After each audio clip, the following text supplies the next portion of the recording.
So now that we saw how we can extract some data, how we can create simple plots, we're going to transition and look at how we can use these data sets to create maps.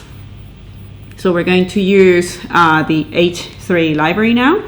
So essentially we can create hexagons that will allow us to extract data and plot data very easily. So in here, we're basically looking at the data frame that we have been working with, the Seabird one. The H3 index is a unique ID that we provide for each hexagon that's already loaded in all the NESP datasets that are available in the cloud.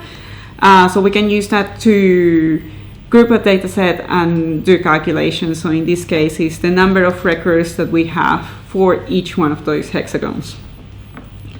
So essentially, we want to create a map that will give us an idea of the amount of records that we have available in each, like spatially, how they're distributed. So essentially, something like this, but in a map, I guess. So we can really easily see it in case we're not familiar with where exactly are located, like warm temperate waters or something like it. So then we're just essentially collecting data about the number of data sets, the number of observations, and then we can create a map like this. So at the moment it doesn't look like much, but if we start zooming in, this is an interactive map that we create with Leaflet, then we can see more colors. So essentially, as we zoom in, we can see that these are all hexagons, and if we kind of put our mouse over the top, we can see that it gives us information about the number of records, as well as the datasets that are available in there. So the warm colors, like this one here, are linked to the number of records, so there's over 1,700 records in there, but the darker or the blue ones are the lowest number, so in here there's a single record for that particular hexagon there. So we can plot things very easily, we can just look around everywhere, and then we can start seeing that, oh, there are some areas, like around Tasmania, that are a lot better samples than the areas closer to Antarctica, which makes sense. Not many people go through there.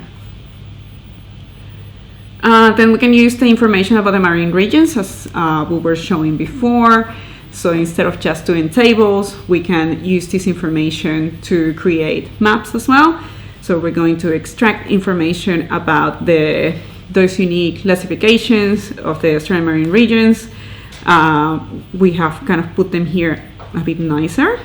So basically, we are trying to identify what is the specific region with the most number of observations, so we can create a nicer map. So once we identify it, so in this case it's the Commonwealth Marine region southeast, so we're going to use that to filter a data set. We'll start grouping, again using that index that is provided for those hexagons, the H3 index, and we're going to start classifying things based on the number of observations. So once again, we use the same color palette. So the warmer colors are where the highest number of records are. So in this case, because we're using tags that are designed for Australia, all the records are now in Australia instead of global. Like we can see, there's another Australian overseas territories. So far we have been looking at how we can use the H3 index that is provided in the data set to create these polygons or hexagons as we saw before. But we can also create it ourselves, and we can give a different resolution, so make those hexagons either smaller or larger depending on what we're after. So it is fairly straightforward to do.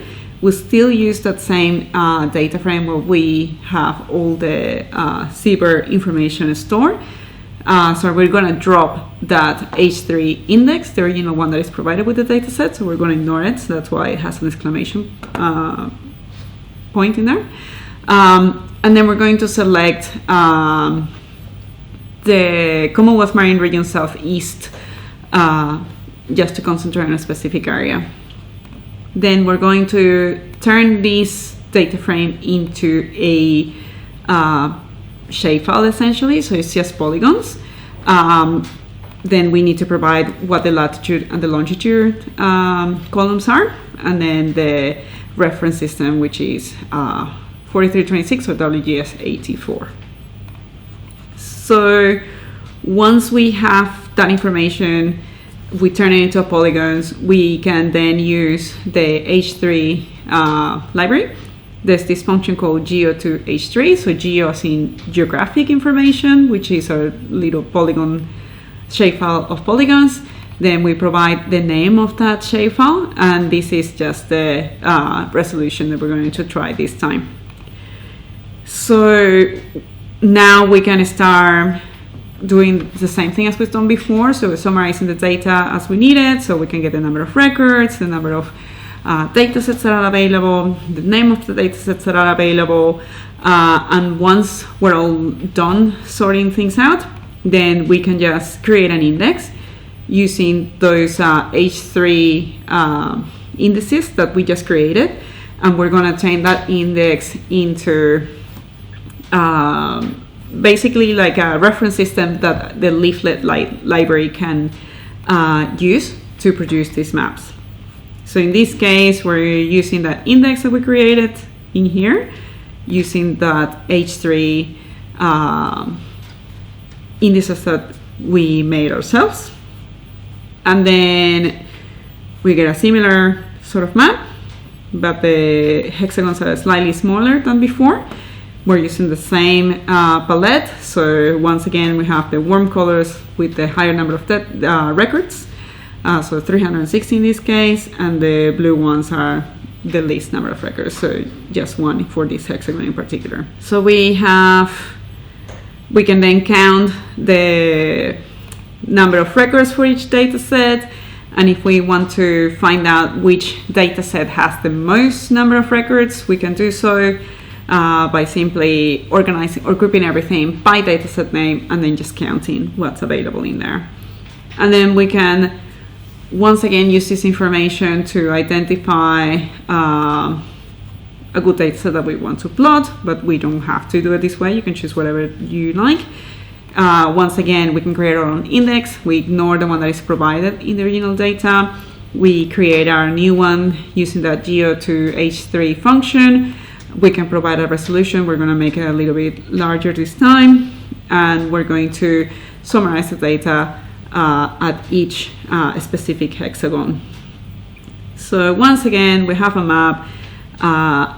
This is around Tasmania as well. That is the Seabird Atlas of Southeast Australia. So it covers part of Tasmania as well. And then we can just show you another example of how we can create a similar map, but in this case, using the number of years that we have available in there. So once again, we group things by that index, and then we start counting essentially.